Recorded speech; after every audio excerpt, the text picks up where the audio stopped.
नमस्कार। आज हम सब मिलकर एक बहुत ही पुरानी और प्यारी कहानी सुनने वाले हैं।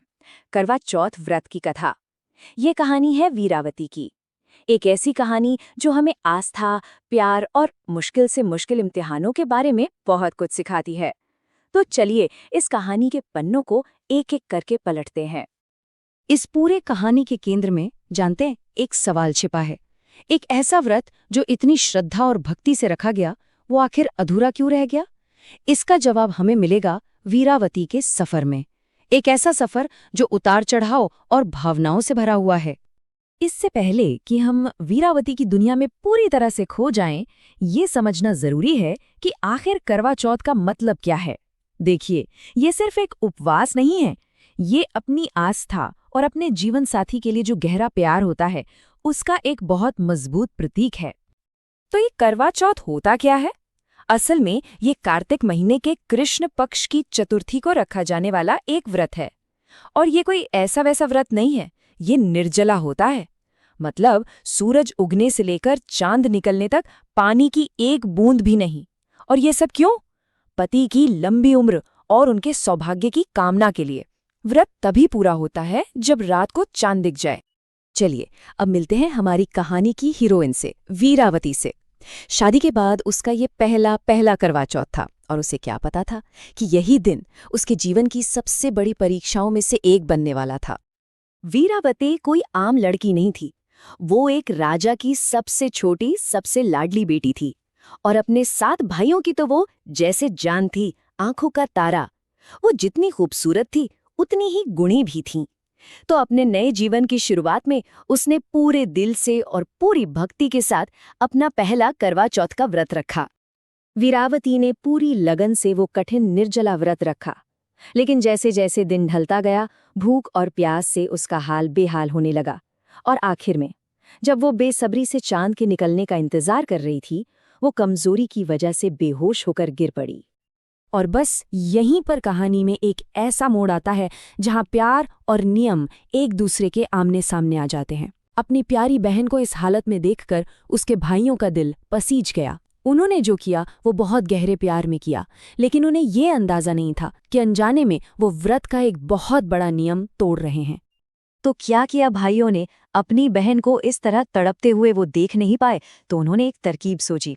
उन्होंने दूर एक पेड़ की ओट में एक दीपक जलाया और उसे छलनी के पीछे से कुछ इस तरह दिखाया जैसे आसमान में सचमुच का चांद निकल आया हो। उन्होंने अपनी बेहोश बहन को होश में लाकर बड़े प्यार से कहा, बहन देखो तो, चांद निकल आया है, चलो अब अपना व्रत तोड़ दो।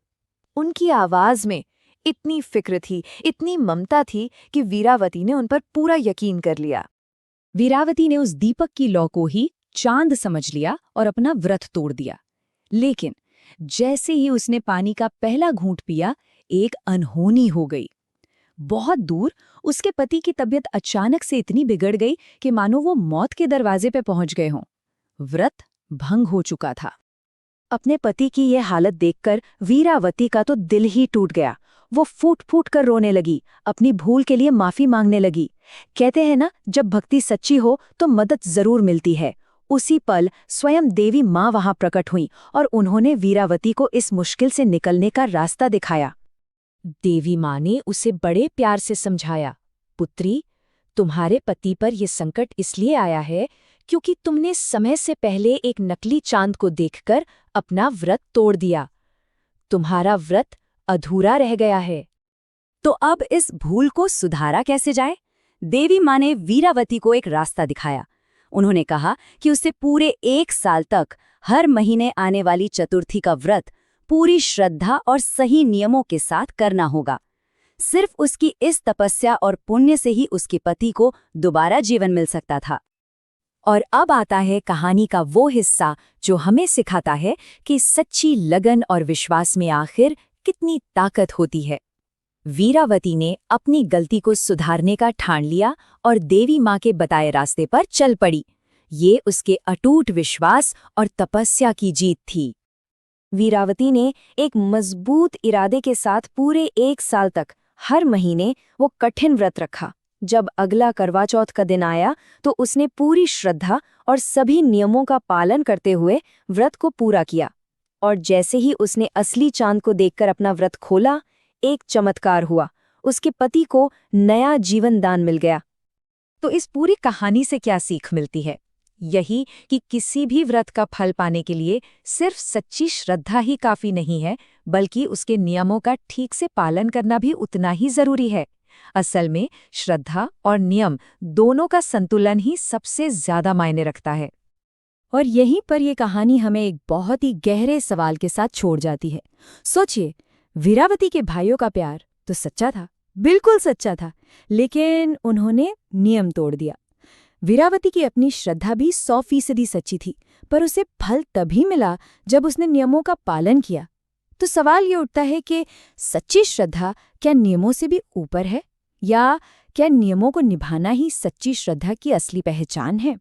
ये एक ऐसा सवाल है जिसका जवाब शायद हर किसी के लिए अलग हो।